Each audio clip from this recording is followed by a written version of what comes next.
When I think about maturity for GBS models, I think the construct that we've used in the past is a bit outdated, or may I say the construct that's been adopted.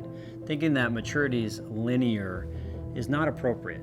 We think about GBS, we think about companies in different phases of growth and different periods. We may have innovators who are out there building new products. We may have commoditized products that really were all about driving out margin. We might have products that are in descent. So depending on the cycle we're in, it's really a question of what GBS model is more fit for purpose. Sometimes we might want to have global process owners, but perhaps if we're just focused on growing as fast as we can, ask ourselves, is that really necessary? As we look at ways to assess maturities, assess the maturity of a GBS model, typically break it down into several different groups. We think about location, in so much as, do you want to be onshore, offshore? We think about sourcing. Do you want to be outsourced? Do you want it to be a captive model?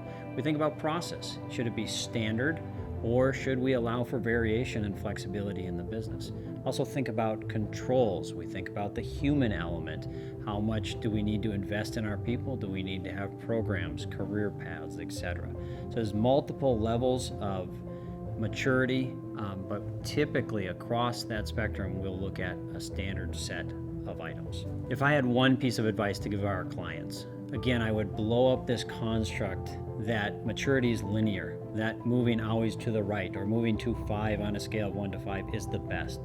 Rather, I really want them to think about fit for purpose, and that may be at a corporate level or that might be at a business unit level. Always think of the best way you can serve as a GBS organization your client.